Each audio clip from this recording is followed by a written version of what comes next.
Welcome to our fifth class on the spiritual disciplines. Let's start with a quick review. Last time, we explored the spiritual discipline of study. The spiritual discipline of study trains us to think and discover the truth of God. The goal of study isn't simply to gain greater knowledge or to win trivia contests, though greater knowledge is important, but knowledge must mature into wisdom, the ability to put knowledge to work in your life and the world. Because we can never graduate from learning about God, we must always remain humble as we seek God. Today, we turn to two spiritual disciplines, the related disciplines of simplicity and solitude. Each of these disciplines asks us to look at our lives and assess how cluttered they are. The spiritual discipline of simplicity asks us to look at our material possessions, and the discipline of solitude asks us to look at the noise and commotion in our lives. Let's begin with simplicity. I'm reminded of the old Shaker hymn, "'Tis a gift to be simple." The hymn's first lines are, "'Tis the gift to be simple, 'tis the gift to be free, 'tis the gift to come down where you ought to be. And when we find ourselves in the place just right, 'twill be in the valley of love and delight." The hymn declares that simplicity is freedom and brings joy and balance. And who doesn't long for more joy, more balance, and more true freedom? This discipline begins with an inner assessment of where we find our security in life. This is important for two reasons. The first is that we know we cannot behave contrary to our inner beliefs. Our outward behavior is a reflection of what we really think and believe. The second is if we don't deal with our inner heart in a healthy way, we try to control our behavior via external controls, which leads to legalism, and legalism is not freedom. The spiritual discipline of simplicity trains us to focus on where our security comes from. It helps us reconnect to God as our divine center. Once we understand who we are, and more importantly, whose we are, we can make better decisions about how we manage our time and our money. In our culture, we are too often told that we have value because of what we produce or what we earn. Because we live in a culture that values affluence and power, we want status and position and become attached to things in an unhealthy way. We crave the newest fashion, a bigger house, the latest device, whether we need or even enjoy them. Too often, we buy things with money we don't have to impress people who could honestly care less about us. Our culture is out of balance. Listen to any news story about the economy, and you'll notice people are referred to as consumers rather than as citizens. Out-of-control consumption has affected us as individuals, as a community, and it even affects the health of the earth. As Christians, we know God never defined people by what they produced or how much they consumed. We need to rediscover our more human way to live together. Let's begin by looking at what the Bible teaches about economics and wealth. First, we must acknowledge that there is no absolute right to private property. We read in the book of Leviticus, "The land must never be sold on a permanent basis, for the land belongs to me. You are only foreigners and tenant farmers working for me." The land, and by extension, all the earth, belongs to God. We are simply short-term caretakers of it. In fact, the legislation of the year of Jubilee stipulated that all the land was to revert back to its original owners every 50 years. We read again in Leviticus, "In the year of Jubilee, the field must be returned to the person for whom he purchased it, the one who had inherited it as family property." This law was intended to break the hold of an overaccumulation of wealth and deal with the problem of the rich getting richer and the poor getting poorer. Please understand, God isn't against working hard and enjoying possessions, but He is more than well aware of the temptation we have to become more attached to riches and to relationships. We read in Psalm 62, "And if your wealth increases, don't make it the center of your life." If we are focused more on wealth than people, we can fall into the trap of exploiting our fellow human beings, most often the poor and the powerless, as we scramble to accumulate more and more. Jesus spoke directly to this problem multiple times during his ministry. He spoke to economic issues more than to any other social issue. And this was in a society that we would consider to be a simple society without very great economic power. If Jesus warned against the spiritual dangers that surround wealth in first century Palestine, can you imagine how much more seriously we need to take Jesus' caution in our affluent society? We read in Luke chapter 16, Jesus says, "No one can serve two masters, for you will hate one and love the other. You will be devoted to the one and despise the other. You cannot serve God and be enslaved to money." Jesus saw to the core of the issue. Who are you serving? God or your false sense of security and wealth? Where is your heart focused? On money and material goods or on God? Jesus continues in Matthew, "Wherever your treasure is, there the desires of your heart will also be." Now, Jesus is saying that if you show him your treasure, he knows he'll find your heart there. Because we are human, our hearts follow what we treasure, what gives us security. So we need to be clear about what our heart values. We see that this is actually a question of trust, as Paul pointed out in 1 Timothy. Teach those who are rich in this world not to be proud and not to trust in their money, which is so unreliable. Their trust should be in God, who richly gives us all we need for our enjoyment. Tell them to use their money to do good. They should be rich in good works and generous to those in need, always being ready to share with others. By doing this, they will be storing up their treasure as a good foundation for the future, so that they may experience true life. Notice, God is not saying you should be forced into poverty. It's a big problem not to have enough to care for your basic human needs of food, clothing, shelter, meaning, relationships, and purpose in life. God is not silent on the problem of poverty in our world, but he is also not silent on keeping a healthy and godly perspective on excessive wealth. God wants us to keep our possessions in his perspective. We need to hear God clearly. It's not that God doesn't want us to have material possessions, but God knows the temptation that affluence poses to us and how we too easily get out of whack with our stuff. Jesus understands our needs and speaks directly to our worries in the Sermon on the Mount. Seek the kingdom of God above all else and live righteously, and he will give you everything you need. We are to seek God's kingdom first and live in a right relationship with God. That's what the word righteousness means. So the relationship with God comes before everything else. Jesus is teaching that God will care for you because of who you are, not because of what you have or produce. We keep first things first, and God will see to it that the most important things follow. What a relief.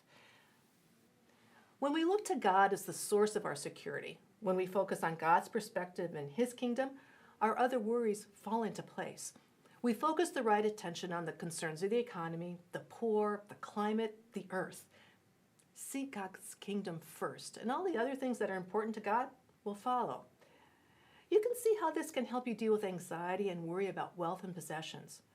We begin to understand that all that we have is a gift from God. We recognize we depend on God for the air we breathe, the water we drink, the sun that allows food to grow. We recognize that even our abilities and labor are a gift from God. We read in Deuteronomy, "He did all this so you would never say to yourself, 'I have achieved this wealth with my own strength and energy.' Remember, the Lord your God, he is the one who gives you the power to be successful." We're cared for by God. What a relief to realize that it's God who provides absolute security. Our bank accounts can dwindle, our abilities fade, our power and prestige disappear. We are secure in God and his love for us. The Bible uses the image of a hen sheltering her chicks to illustrate how God cares for us. When we recognize the truth that God cares for us, we are freed from anxiety about tomorrow. If we understand that all we have is a gift from God, we are freed from striving to prove we are worthy. If we recognize all we have is cared for by God, we're freed from an obsessive need to guard what we have. And if we know that what we have is also available for others, we are freed from a need to hoard for ourselves because we aren't afraid of the future. When we come to this inner understanding of simplicity, we make it real by living it out. There are several principles that will guide us so that we don't get trapped into legalism or pride. The first principle is to buy things for their usefulness rather than to impress other people. I've come to the conclusion that if the shoes that are fashionable aren't comfortable, I'm not going to buy them. It's awful to wear shoes that hurt your feet. Now, this principle extends to anything you're tempted to acquire just to keep up with the Joneses. The second principle is to understand our wants versus our needs. We've all seen a toddler having a meltdown in a store when they don't get the piece of candy or toy they want. We have to admit, there might be times when we closely resemble a toddler having a tantrum. A need is something necessary to live and function, while a want is something that might improve your quality of life. The desire for something that's a want tends to decrease over time. So it's a good habit to slow down a bit and give yourself the mental space to discern what really brings value to your life. Next, develop a habit of giving things away. Many parents do this with their kids. When a new toy or game comes into the house, an old one is given away to a child who could enjoy it. Psychologists have discovered how freeing it is for people to declutter their lives of stuff. Plus, and you don't have to spend time taking care of things that you're not going to ever use again. Finally, avoid things that cause oppression for others. Now, I understand this can be a very sensitive issue, but we cannot be blind to how our consumption affects others. In a world of limited resources, how do our choices affect the lives of others around the globe? Low prices for consumer goods cost someone somewhere. Research how the companies you buy from treat their employees or steward their resources, and ask if you want to support them with your dollars. The spiritual discipline of simplicity reminds us to strip away the clutter of our possessions and focus first on seeking God's kingdom, for that's where our real security comes from. The spiritual discipline of solitude is related to the discipline of simplicity. In the discipline of solitude, we strip away the clutter of crowds and noise to listen to God's still small voice. Solitude teaches us that we're not alone. Too often, we fill our lives with noise, crowds, chatter, or media because we fear being lonely. When the world is quiet, we're forced to deal with the thoughts in our heads and the feelings in our hearts, and that can be daunting. Yet it's in the solitude and silence that we can hear God's voice. Jesus often chose solitude himself. At the beginning of his ministry, Jesus spent 40 days alone in the wilderness. We read in Matthew. Then Jesus was led by the Spirit into the wilderness. Before big decisions, Jesus spent time away in solitude. We read in Luke. One day soon afterward, Jesus went up on a mountain to pray, and he prayed to God all night. At daybreak, he called together all of his disciples and chose 12 of them to be his apostles. Jesus even called his disciples to come away with him after they returned from a busy time of healing and preaching. Then Jesus said, "Let's go off by ourselves to a quiet place and rest a while." He said this because there were so many people coming and going that Jesus and his apostles didn't even have time to eat. If Jesus found strength in solitude and silence, it makes sense we can too. Christians throughout the ages have practiced solitude and silence and understand that they're actually inseparable. The purpose of solitude and silence are to see and hear more clearly. There's an old saying that all who open their mouths close their eyes. The key to silence isn't the absence of sound, but control. The discipline of solitude teaches us when to speak, and just as importantly, when to stay silent. As Ecclesiastes reminds us, there is a time for both. A time to be quiet and a time to speak. It's often hard to keep silent because it makes us feel helpless. We use words to manage and control the situation and others. We fear that if we're quiet, no one is in control, or we fear someone else will try to take control and manage us. So we keep speaking to adjust our image or to justify our actions. We're not sure we can trust God to protect our reputation. Solitude and silence bring us to a place where we can hear the whispers of God and learn to trust He is always with us, receiving the peace that passes all understanding. to move into the moments of solitude and silence. One easy way is to take advantage of the little solitudes that occur naturally through the day. The quiet moments as you wake up in bed before the rest of the family is up and the rush into the day begins. The cup of coffee before you start work for the day. The surprise of turning a corner and seeing a flower blooming or hearing the birds singing. The few moments outside before bed, listening to the song of the stars. These are little moments we can be truly present in the world. You can create a quiet place inside or outside your home. Find a corner or a chair that is designated for quiet. For instance, I have a chair in our sunroom where I spend the first 30 minutes of the day watching the sun come up, listening to the birds sing, and centering myself. You can also find a place outside that invites you to be quiet, a spot in a park, or maybe a church that leaves its sanctuary unlocked. During these times of solitude and silence, sink into the gentle whisperings of God. Let go of your need to explain yourself or your actions. Simply breathe and listen. The reward of solitude and silence is an increased sensitivity and compassion towards others. Getting away from people actually results in a greater ability to be with people, as Thomas Merton, a mature Christian, wrote. It is in deep solitude that I find the gentleness with which I can truly love my brothers.